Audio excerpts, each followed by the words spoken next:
Matthieu chapitre 5. Voyant la foule, Jésus monta sur la montagne. Et après qu'il se fut assis, ses disciples s'approchèrent de lui. Puis, ayant ouvert la bouche, il les enseigna et dit: Heureux les pauvres en esprit, car le royaume des cieux est à eux.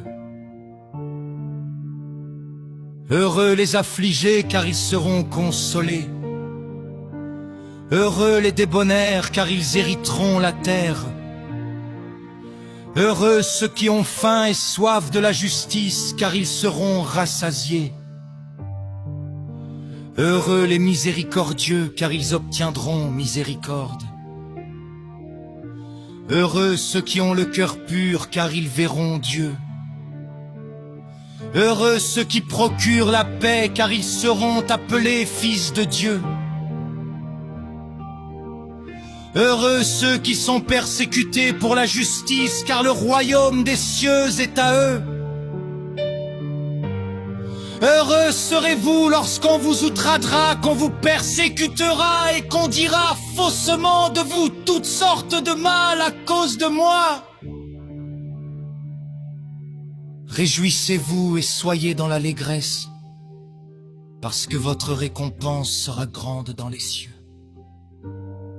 Car c'est ainsi qu'on a persécuté les prophètes qui ont été avant vous. Vous êtes le sel de la terre, mais si le sel perd sa saveur, avec quoi la lui rendra-t-on? Il ne sert plus qu'à être jeté dehors et foulé aux pieds par les hommes. Vous êtes la lumière du monde. Une ville située sur une montagne ne peut être cachée.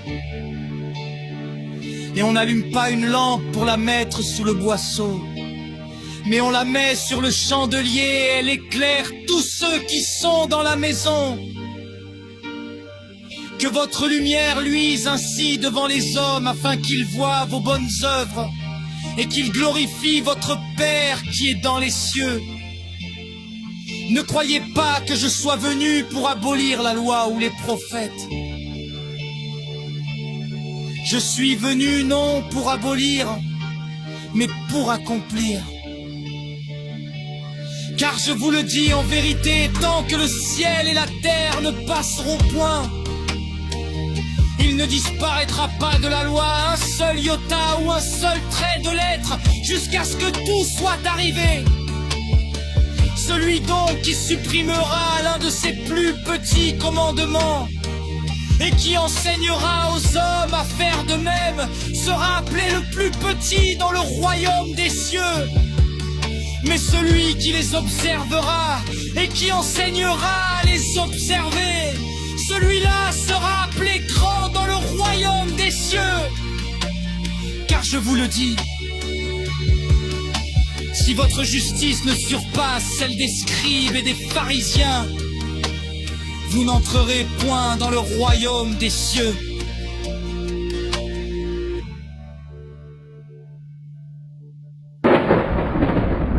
Vous avez entendu qu'il a été dit aux anciens: tu ne tueras point.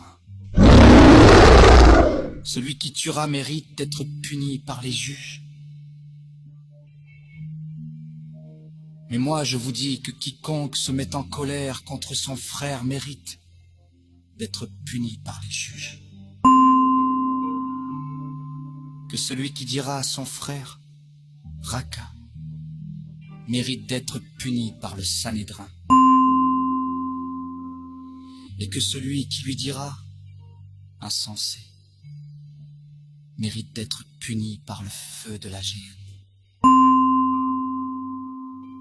Si donc tu présentes ton offrande à l'autel, et que là tu te souviennes que ton frère a quelque chose contre toi, laisse là ton offrande devant l'autel, et va d'abord te réconcilier avec ton frère.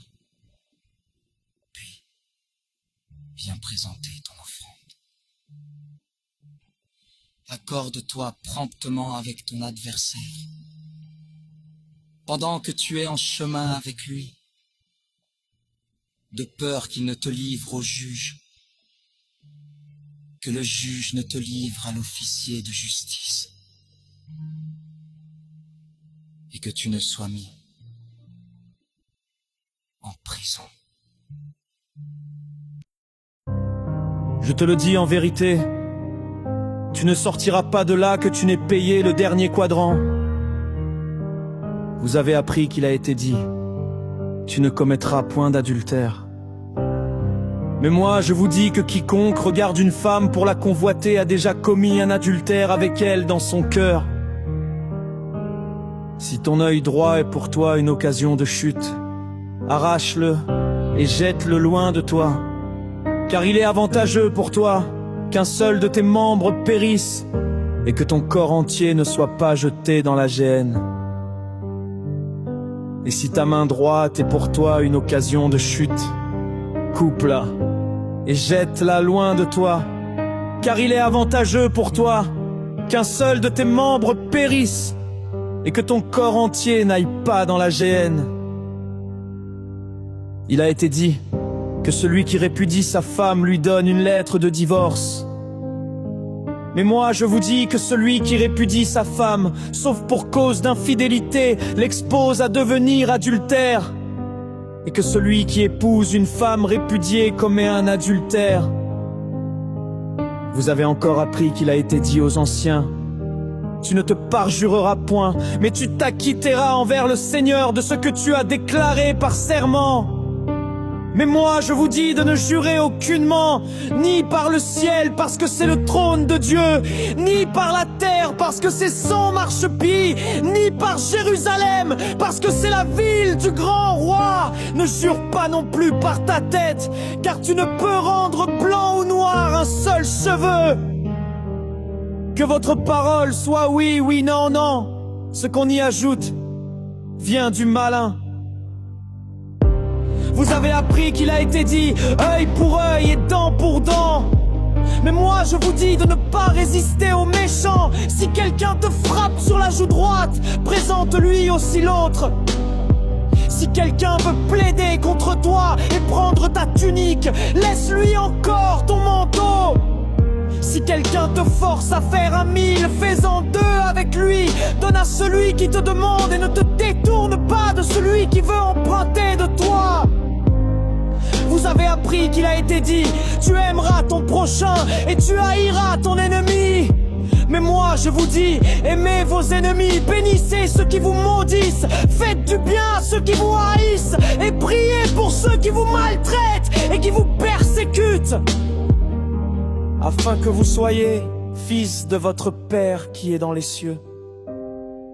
Car il fait lever son soleil sur les méchants et sur les bons, et il fait pleuvoir sur les justes et sur les injustes.